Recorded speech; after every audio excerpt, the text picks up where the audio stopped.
कहीं ना कहीं ऐसे में देखा जाए तो बीजेपी से दूर हो सकते हैं चिराग पासवान। तो क्या बीजेपी का समीकरण बिहार में बिगड़ जाएगा? देखिए, प्रशांत किशोर को लेकर के बीजेपी ने हमला किया, ठीक है, जेडीयू के लोगों ने हमला किया। अभी सॉफ्ट कॉर्नर की अगर हम बात करें तो चिराग पासवान का प्रशांत किशोर को लेकर के है वही कि हम आपको छोड़कर भी जा सकते हैं, जैसा कि 2020 में भी हुआ।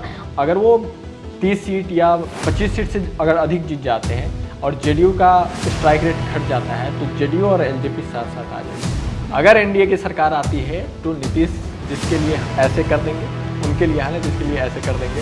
बीजेपी इस बात का महत्व जानती है क्योंकि उन्हें अपना मुख्यमंत्री का चेहरा लेके आना है। इसी वजह से वो चाहते हैं कि वो बहुत अच्छे नंबर में सीट जीत करके आए और एक अच्छे टोन से इस चीज़ को स्टेबल कर ले कि उनका मुख्यमंत्री बन जाए। ये चिराग पासवान आखिर क्या करने की कोशिश कर रहे हैं?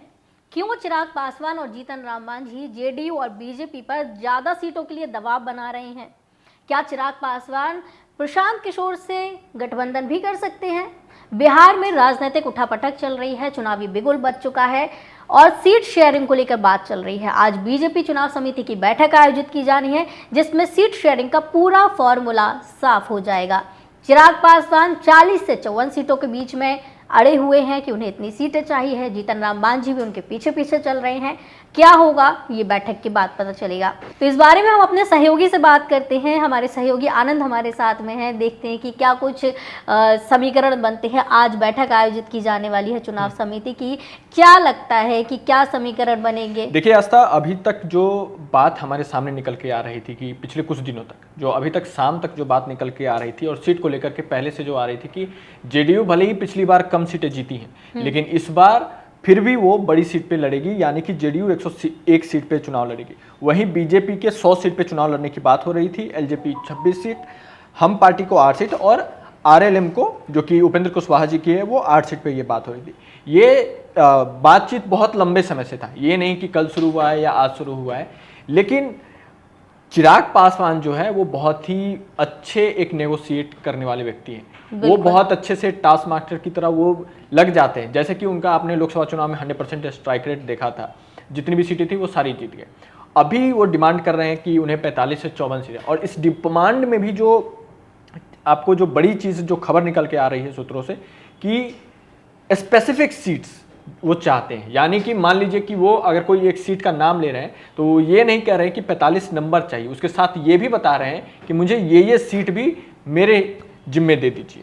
तो इस वजह से जो एनडीए में जो है थोड़ी सी तनातनी बन गई है और लोग ये कह रहे हैं कि शायद थोड़ी सी बात बिगड़ सकती है। और इसी बीच खबर भी आई कि प्रशांत किशोर से भी मिलने वाले हैं ये चिराग पासवान। बिल्कुल, प्रशांत किशोर से अगर गठबंधन होता है, जो कि संभावनाएं हैं, सूत्रों का ये भी कहना है कि खुले हैं दरवाजे, आ सकते हैं प्रशांत किशोर।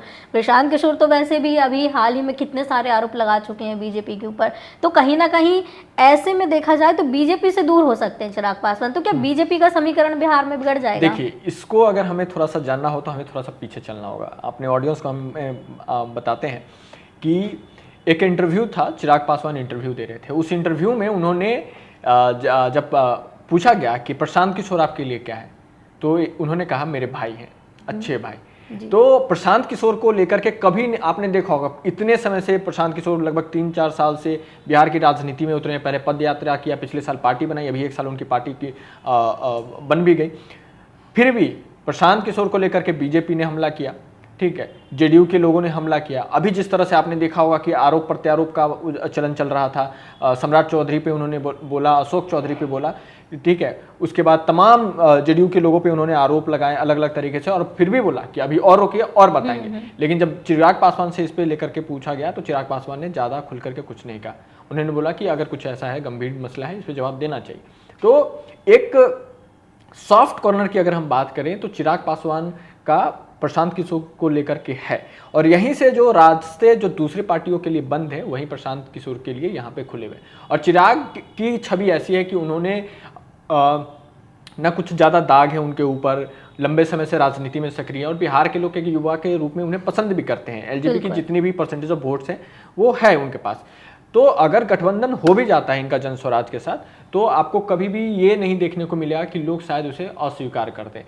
स्वीकारिता हो सकती है लोगों में। तो ये चीज़ है कि इसी वजह से ये मामला हो रहा है। और जब आप नेगोशिएट करते हैं तो नेगोशिएशन में एक दबाव बनाने का भी होता है, तो दबाव कैसे बना सकते हैं, तो इसी तरह से बनाया जा सकता है। वही कि हम आपको छोड़कर भी जा सकते हैं, जैसा कि 2020 में भी हुआ। और चिराग का मैंने ये देखा है कि वो अकेले लड़ने से नहीं डरते हैं, मजबूत नेता हैं और वो खुल के, जो चीज आप 2020 के इलेक्शन में देखा, 2020 के इलेक्शन में उन्होंने क्या किया, उन्होंने पहले से नाराजगी जाहिर कर दी नीतीश कुमार की जिस तरह की योजनाएं चलाई जा रही थी, जो भी चीज हुआ उन्होंने बोला कि या तो वो ठीक कर लीजिए नहीं तो अलग चुनाव लें। और चुनाव आते आते आपने देखा कि उन्होंने लगभग सभी सीटों पे चुनाव लड़ लिया और अभी अच्छा खासा उनका वोटिंग परसेंटेज भी है।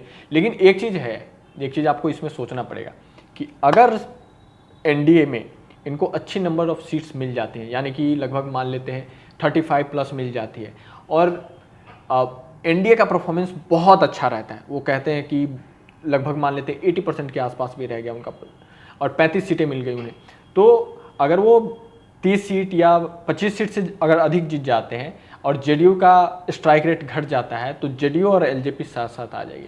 और इस चीज़ को वो समझ रहे हैं चिराग पासवान, इसीलिए आपको वो चीज़ें बेहतर जानते हैं कि अगर हमें नंबर 2 की पार्टी बननी, क्योंकि वो बन जाएंगे, नंबर 2 नहीं तो नंबर 3 अगर अच्छा नंबर ऑफ सीट्स इनको मिल गया और एनडीए का परफॉर्मेंस अच्छा रहा तो ये नंबर 3 की पार्टी बन जाएगी। और अगर आप बिहार में नंबर 3 की पार्टी बन गए तो उनका महत्व न सिर्फ बिहार की राजनीति में, देश की राजनीति में बहुत प्रबल हो तो क्या ये भी माना जा सकता है कि जिस तरीके से अगर आप बोल रहे हैं कि जेडीयू के पैरेलल वो चलने वाले हैं, चल सकते हैं क्योंकि बड़ी पार्टी बनने की कोशिश है, क्या ये भी कह सकते हैं कि चिराग की पार्टी से कोई बड़ा डिप्टी सीएम या फिर सीएम ऐसा कुछ नहीं, ऐसा कुछ नहीं हो सकता। क्योंकि देखिए एक चीज तो सब मानते हैं कि बिहार में नीतीश कुमार, अगर एनडीए की सरकार आती है तो नीतीश जिसके लिए ऐसे कर देंगे उनके लिए हाल है, जिसके लिए ऐसे कर देंगे।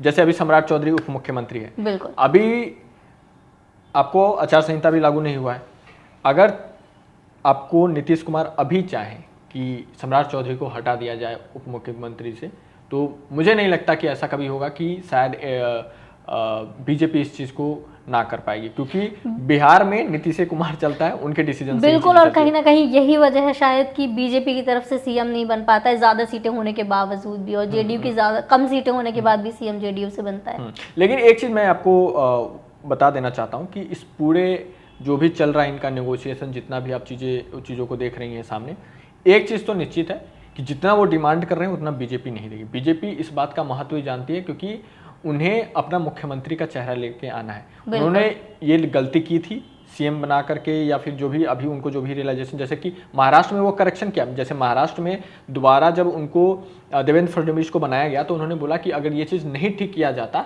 तो ये हमेशा के लिए हो जाता कि शिंदे गुट के मुख्यमंत्री बनते और इनके उप मुख्यमंत्री। वो चीज़ यहाँ पे ये पार्ट नहीं पा रहे हैं, इस वजह से 20 साल से मुख्यमंत्री बदला ही नहीं है। इसी वजह से वो चाहते हैं कि वो बहुत अच्छे नंबर में सीट्स जीत करके आए और एक अच्छे टोन पे इस चीज़ को स्टेबल कर ले कि उनका मुख्यमंत्री बन जाए। अब ये ये चुनाव होगा, उस बीच में कैसे परफॉर्मेंस करती है, ये सारी चीज़ें उस पर निर्भर करती है, लेकिन ये चीज़ हो सकता है। लेकिन बीजेपी चिराग को कहीं ना कहीं नाराज बिल्कुल नहीं करना चाहती है। वो तो नहीं करेंगे। वो नाराजगी कहीं ना कहीं साधने की कोशिश बीजेपी करेगी कि चिराग जितनी सीटें चाहते हैं वो दे दें, पूरी 45 नहीं तो कम से कम 30 जितने में संतुष्ट हो जाए। लेकिन इसमें जो अड़चने खड़ा करने वाली बात है वो हम पार्टी जरूर कर रहे हैं, जीतन राम मांझी। वो कह रहे हैं कि भैया आप जब उनको दे रहे हैं तो हमको क्यों नहीं कम दे रहे हैं। हालांकि अगर पार्टी के हिसाब से देखेंगे तो हम पार्टी नई भी है, साथ में कभी इंडिपेंडेंट रूप से इतनी सारी सीटों पे चुनाव भी नहीं लड़ चुकी है as compare to LJP. LJP जब रामविलास पासवान जी भी थे, स्वर्गीय रामविलास पासवान, उनकी पार्टी भी पहले चुनाव लड़ चुकी है, अलग अलग सीटों पे लड़ चुकी है और अपना एक बता चुकी है कि हमारे जो समर्थक हैं हर प्रखंड में है। तो कंपेयर करना थोड़ा सा उचित नहीं होगा, लेकिन ये जरूर है कि वो दबाव बना रहे हैं उनका। बिल्कुल। और अब तो जो भी फैसला होगा वो आज जो मीटिंग होने वाली है उसके बाद ही पता चलेगा। सीट शेयरिंग को लेकर क्या फॉर्मूला बनता है, चिराग को कितनी सीटें मिलती है, जीतन राम मांझी को कितनी सीटें मिलेंगी, आज जब ये जो बैठक हो रही है इसमें सब कुछ साफ साफ हो जाएगा। फिलहाल हमें दीजिए इजाज़त, आप देखते रहिए अनकोट।